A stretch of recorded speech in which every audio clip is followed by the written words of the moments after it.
I want you to live the life you were meant to live. Some of you are not transitioning because you're okay with the life you have. And I'm telling you, when I walk out, I want to be an example of you can start from wherever and get to wherever you want to get to. That's what I'm asking you to do. What fuels you? The reason why you're so lazy is not because you don't have the ability. You're so lazy because your dream's so small. Everybody sees people who look great, who have all the confidence, who have all the self-esteem, who have all this ability, who have all these things going for them, and they think they got it all figured out. They think it's easy for them, and that's one of the justifications that they tell themselves, all right? It's not like there aren't days I don't want to go to the gym. The truth is, most of the days I don't want to go to the gym, but I do, even though I don't feel like it.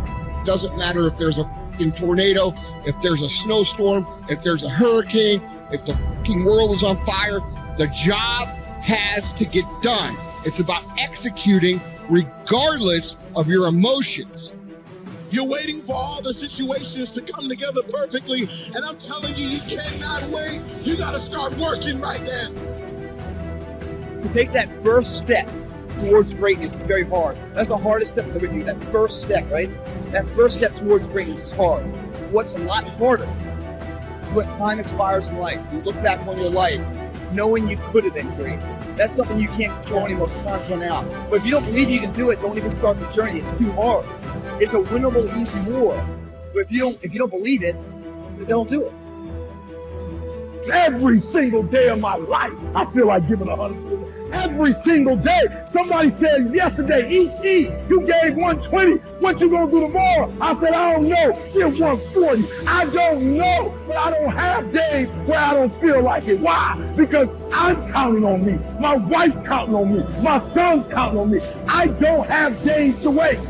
Will there be some times that you want to give up? Yes. When you get into a tight spot and everything goes against you until it seems that you cannot hold on for a minute longer, never give up then, for that is just the place and time that the tide will turn. Never give up then, and that is so important. When you're working on doing the things you want to do and fulfilling your dream, and things happen, there are times when your energy feels so depleted that you want to give up, that it looks just totally impossible. And I can tell you from my own personal experience, don't give up then. That's when you've got to fall forward, when life is kicking dirt in your face. Don't give up then. That's when most people turn back. If you've decided that this is what you want to do, you've got to become courageous to stand up within yourself, to face it and step forward. The biggest thing that always troubled me was my imagination, because it was so big when I was a kid. You know, I grew up poor, but I was always imagining stuff.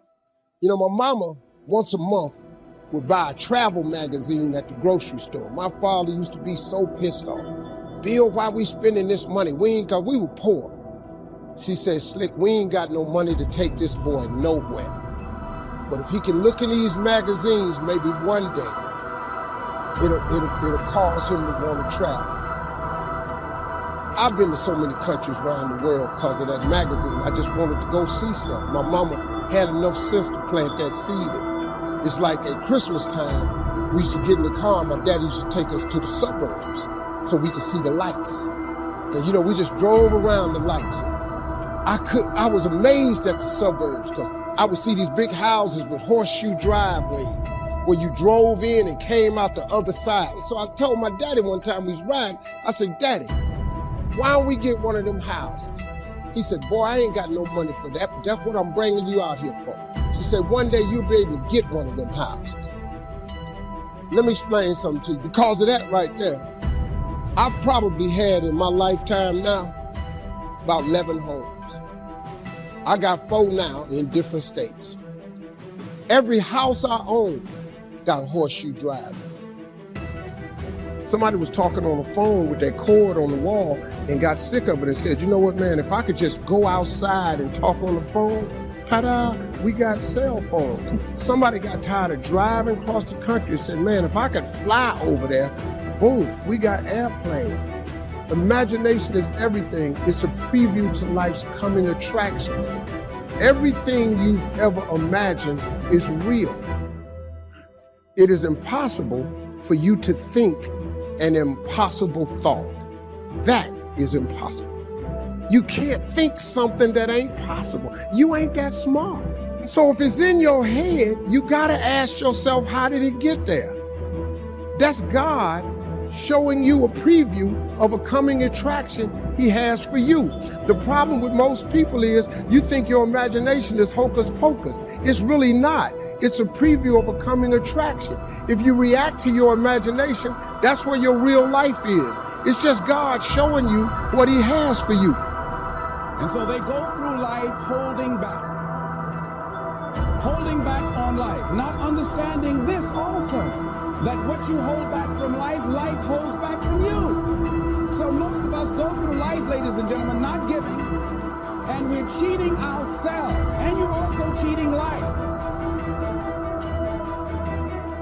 One of the things you see with people all the time is that maybe they're trying to stumble forward towards their ideal, as poorly defined as it might be, but then they're afraid, right? They're afraid about what they might encounter, and that stops them, because fear does stop people. It freezes you like a prey animal, and so people move ahead, but then they get afraid, and then they stop moving ahead.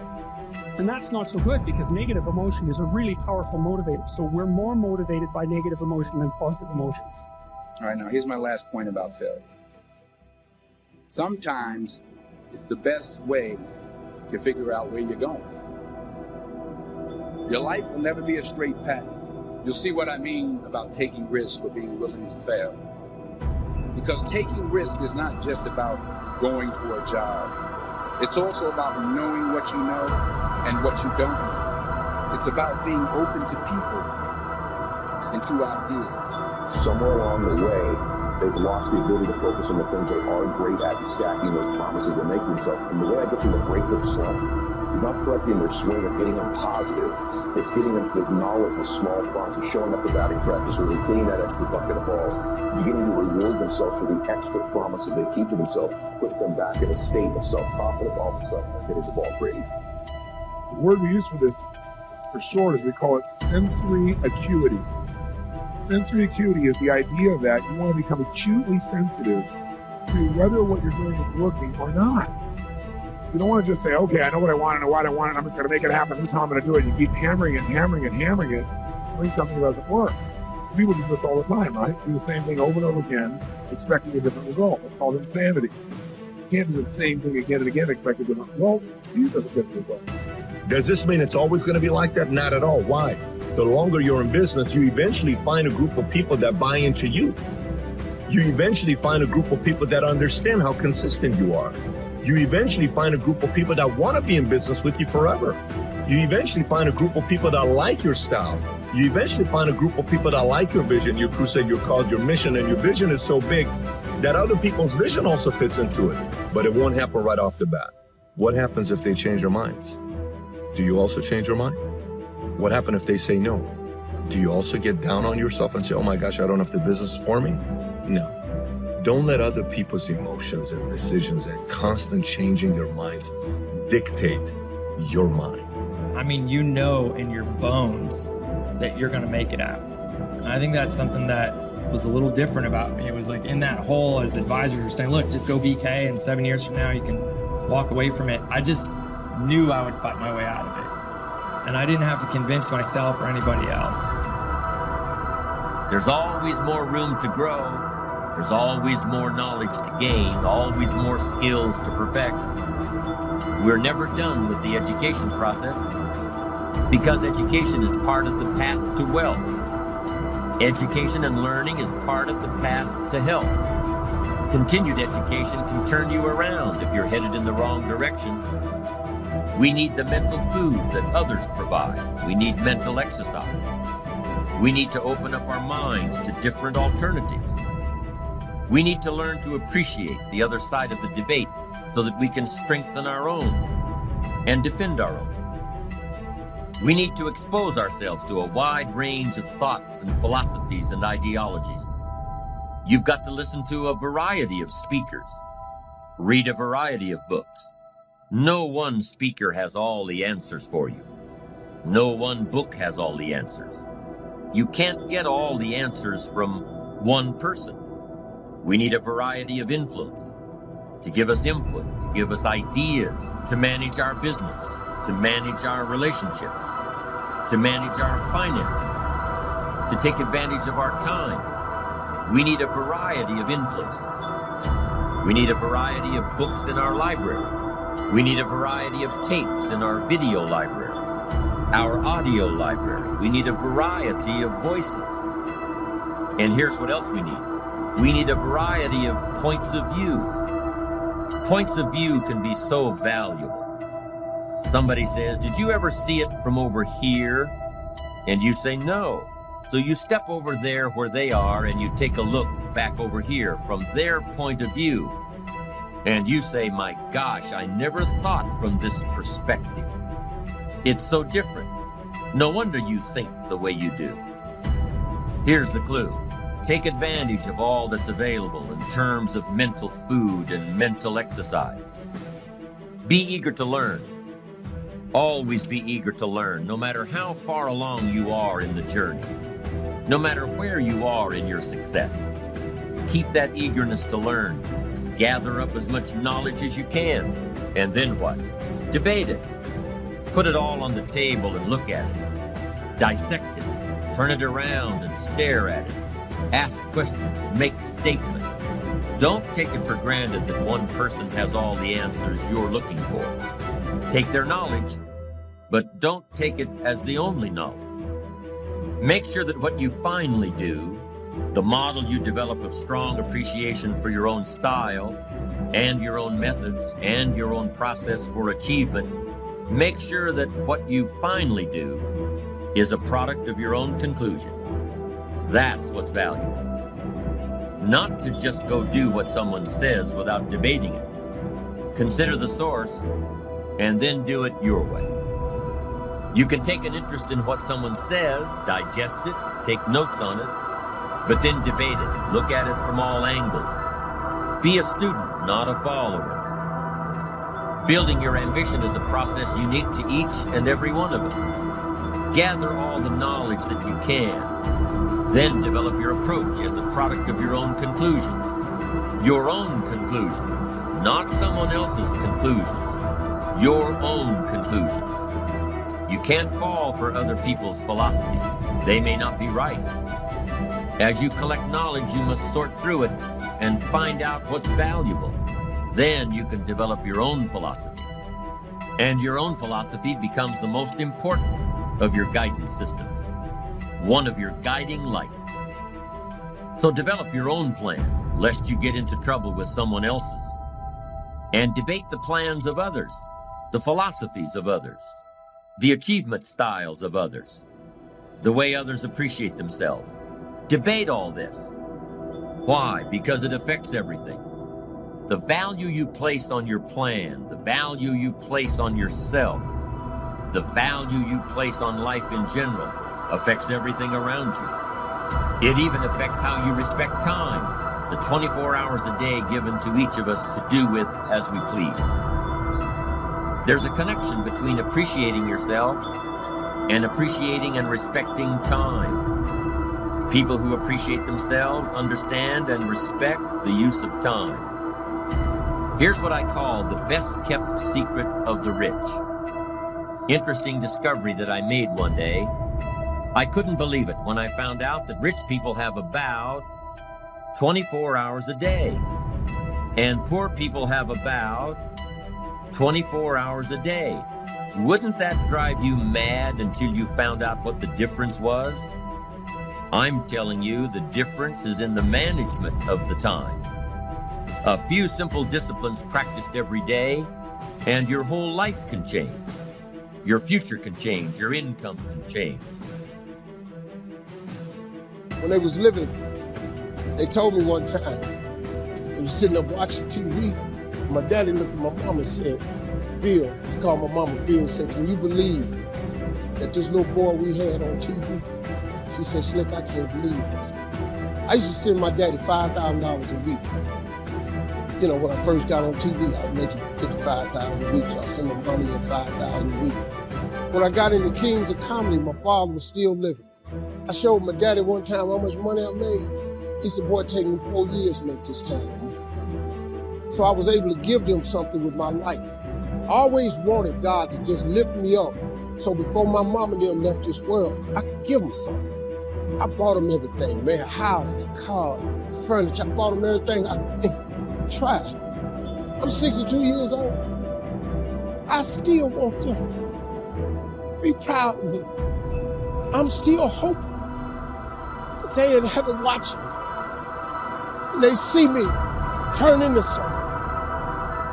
That's all I ever wanted. It was in my imagination to take care of me. Everything that's in your imagination, God gonna make it come true for you. You just got to believe that. God make dreams come true. He take poor kids with speech impediments and put them all over TV. If God can do that for me, explain to me how he can't do it for you. You just got to believe, man. Don't ever give up and keep believing, because God is real. Don't you listen to nobody telling you God ain't real. You can learn from negative as well as positive. The Bible is such a great book because it is a collection of human stories on both sides of the ledger. One list of human stories is called examples. Do what these people did. And the other list of human stories is called warnings. Don't do what these clods did. What a wealth of information. What to do and what not to do. I think it also means, however, that if your story ever gets in somebody's book, make sure they use it as an example, not a warning. All the successful people I know and work with around the world are good readers. They just read. They are so curious that they are driven to read because they just have to know. It is one of the things they all have in common. Here's a good phrase: all leaders are readers. And they use cassette programs too, especially while they're in the car or during other times when they can't read. Cassettes can help all of us easily pick up new ideas and new skills. Did you know there are cassettes and books on how to be stronger, more decisive, a better speaker, a more effective leader, have a better effect on other people, become more loving, develop personality, get rich, develop influence, become sophisticated, and people don't use them? How would you explain that? Did you know that hundreds of successful people have written their stories in books and told how they did it on cassettes like this, and people don't want to listen? How would you explain that? The guy's busy, I guess. He says, well, yeah, if you worked where I work, by the time you struggle home, it's late. You've got to have a bite to eat, watch a little TV, and get to bed. You can't stay up half the night and read. And this is the guy that's behind on his bills. He's a good worker, hard worker, sincere. But remember, you can be sincere and work hard all your life and wind up broke, confused, and embarrassed. You've got to be better than a good worker. You've got to be a good reader, a good listener. At least you could hear a good cassette on the way home, right? Now, you don't have to read or listen to educational cassettes half the night. Although if you're broke, it's a good place to start. But here is all I ask, just 30 minutes a day. That's all. Stretch it to an hour if you can, but at least 30 minutes. Hear or read something challenging, something instructional, at least 30 minutes a day. And here's the next key. Every day. Don't miss. Miss a meal, but not your 30 minutes. Hey, you can get along without some meals, but you can't get along without some ideas, examples, and inspiration. There's a Bible phrase that says, humans cannot live on bread alone, or food alone. It says the next most important thing to bread is words. Words nourish the mind. Words nourish the soul. Humans have to have food and words to be healthy and prosperous. Make sure you have a good diet of words every day. I told my staff one day, some people read so little they have rickets of the mind. And also remember, to properly feed the mind, you must have good balance. Don't just read or listen to the easy stuff. You can't live on mental candy. Here is a thought. Why not call good books and cassettes tapping the treasure of ideas? That's it. Tapping the treasure of ideas, like you're doing with this program. And if somebody's got a good excuse for not tapping the treasure of ideas for at least 30 minutes every day, or spending the money and getting the books and cassettes, I'd like to hear it. Invest the money. Get the cassettes and books. The best money you can spend is money invested in your self-education. Don't shortchange yourself when it comes to investing in your own better future. Let me tell you the problem with your imagination. The problem with your imagination is you tell it to the wrong people.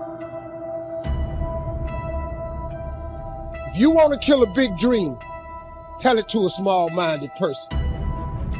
Do you know how many times God has showed you something in your imagination that you knew was just for you? You were so excited when it came to you, you went and you shared it with your family and friends. You know what they did? They shot it down. You know why they shot it down? Because they couldn't see it. You know why they couldn't see it? Because God didn't show it to them. He showed it to you. He showed you the evidence of things not seen. See, they might love you, but they don't know what God gonna do for you. My teacher thought she was sparing me. Take your stupid self up there and try to audition for TV with this stuttering problem. She thought she was saving me. She might have even meant well, but she didn't know that. See, your mama and them, your cousin them, your friends, they don't know. See, you gotta be careful when you share your imagination with small-minded people. Nobody else can see your imagination but you. But see, it ain't just you imagining stuff. It's your God showing you a preview of a coming attraction that he has for you. If I'm manipulating you, I'm trying to get you to do something. If I'm leading you, I'm trying to get you to do something. And many of the tools are very similar. So what's the difference between me leading you and me manipulating you? It's very easy for me to answer that question. If I'm manipulating you, I'm trying to get you to do something that's going to benefit me. If I'm leading you, I'm trying to get you to do something that's going to benefit you, it's going to benefit the team, and it's going to benefit the mission. So for me, those are too easy. Those are too easy. It's real obvious. And by the way, if I'm a manipulator, I can get away with that for a little while, but eventually you're going to look at me for what I am. You're going to see that the maneuvers I'm making, the tools I'm using, I'm utilizing those tools for my own benefit. And as soon as you see that, you won't fully support me. You won't. The same goes for when I'm trying to make you do something good for yourself and for the team. You're going to see that too. And you're going to say, he actually cares about me. That's what he's doing this for. And when you know I care about you, you'll do anything for me. I mean, that's what it boils down to. Oh, I want to give you hard criticism. How do I give you hard criticism? The first thing I have to do is make sure that you understand I care about you, which is not easy to do, and it's not always obvious.